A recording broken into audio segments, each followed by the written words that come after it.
किसी को बदनिगाही का मरज है, कोई शक्ल पजी सता रही है, तो सोच लो कब्र में हूँ और वही शक्ल बढ़िया वाली वो खड़ी है या खड़ा है, वो कहता देख लो, कहता कब्र में कहाँ रास्ता, हमें क्या जो तुरबत पर मेले रहेंगे, हमें तहे खाक, हम तो अकेले रहेंगे, अकेले लेटे हुए हैं, कोई काम ना आएगा, ना हसीन ना हसीना, न लड़के न लड़की, न कोई चीज भी, लिहाजा ला इलाहा से सबको काट दो गैरुल्लाह को, और फिर कल्ब में अल्लाह के जलवों का मजा पाओगे, ऐसा कि बादशाहों की सल्तनत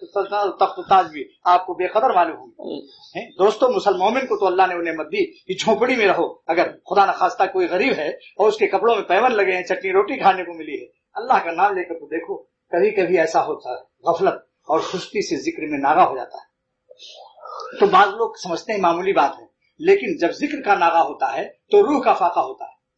जब जिस्म का, आप रोटी नहीं खाते तो जिस्म को फाका जिस्म को कमजोर करता है, जिस्म का फाका जिस्म को कमजोर करता है, रूह का फाका रूह को कमजोर कर देता है। लिहाजा फिर नफ्स शैतान उस रूह पर गालिब आ जाती है। जैसे जिस्म कमजोर हो जाए है खाना न खाने से, तो दुश्मन समझ लेता है कि आज बड़े मियां ढीले ढाले चल रहे हैं, इनको एक लगा दो, एक लगा दो रापट, क्योंकि चाल बताती है कमजोरी में। और अगर खा पी के जरा है चाल बदल जाती है, जब ताकत आती है तो दुश्मन भी डरता है। तो नफ्स शैतान जिस दिन जिक्र छोड़ देता है आदमी, नफ्स शैतान कहते हैं आज इसने जिक्र नहीं किया है, इसकी रूह रूहानियत कमजोर है, दबो चलो इसको, दबा लो आज इसको, लिहाजा बदनिगाही भी ज्यादा होगी, हर गुनाह ज्यादा होने लगेंगे। और अगर जिक्रुल्लाह का नूर ले लिया है तो नूर खलील नूर है, खलील नूर को मरकज नूर अपनी हिफाजत में ले लेता है।